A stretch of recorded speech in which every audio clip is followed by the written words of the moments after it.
Cooking মেহফিলের আরও একটা নতুন রেসিপিতে আপনাদের সকলকে স্বাগত জানাই। আজকেও হাজির হয়েছি একটা নতুন রেসিপির সঙ্গে। আজকে বানিয়ে দেখাবো মিক্স ভেজ পাকোড়া।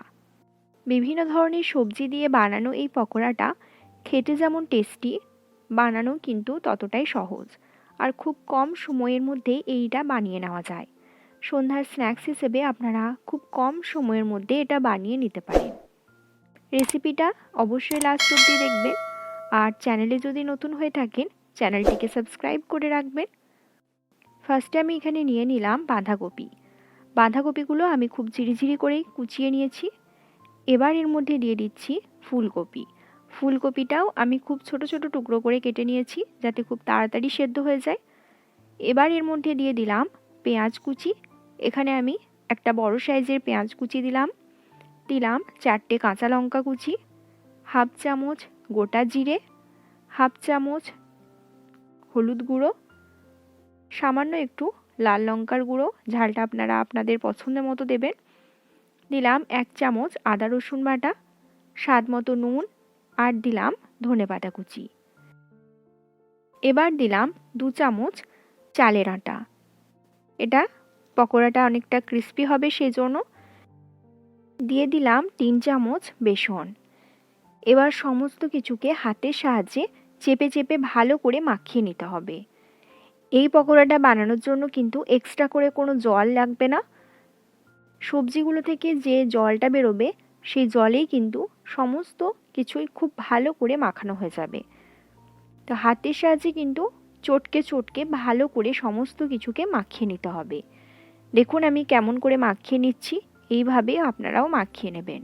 এখানে বলে রাখি, বাঁধাকপির ক্ষেত্রে আপনারা পাতার দিকটা বেশি ইউজ করবেন, ডাঁটাগুলো যে থাকে সেগুলো কিন্তু অ্যাভয়েড করবেন। ফুলকপির ক্ষেত্রেও ফুলের দিকটা আপনারা ইউজ করবেন, আর যে লম্বা ডাঁটাটা থাকে সেটা আপনারা অ্যাভয়েড করবেন। দেখুন চটকে চটকে কিন্তু খুব ভালো মতো মাখানো হয়ে গেছে। এখানে কিন্তু আমি এক্সট্রা করে কোনো জল ইউজ করিনি। এবার এগুলোকে ছেঁকে নেব। ওভেনে কড়াই চাপিয়ে ওর মধ্যে আমি এখানে ভাজার জন্য দিয়ে দিলাম সাদা তেল। এবার পকোড়াগুলোকে আপনারা আপনাদের ইচ্ছে মতো শেপে এগুলোকে দিয়ে ভেজে নেবেন। আমি এক এক করে দিলাম।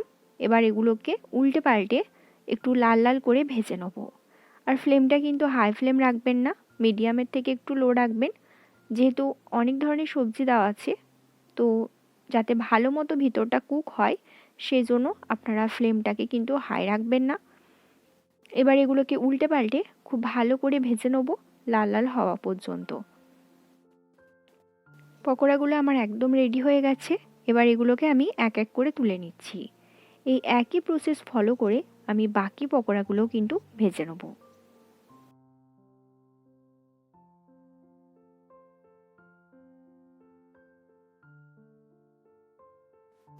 আশা করছি আজকের এই সহজ রেসিপিটা আপনাদের খুবই ভালো লেগেছে। এরকম আরও নতুন নতুন রেসিপি দেখার জন্য অবশ্যই আমার এই চ্যানেলকে সাবস্ক্রাইব করে রাখবেন, আর পাশে থাকা বেল আইকনটিও প্রেস করে রাখবেন। দেখা হচ্ছে বন্ধুরা এরকমই সহজ কোনো রেসিপির সঙ্গে। ততক্ষণে ভালো থাকবেন, সুস্থ থাকবেন। নমস্কার।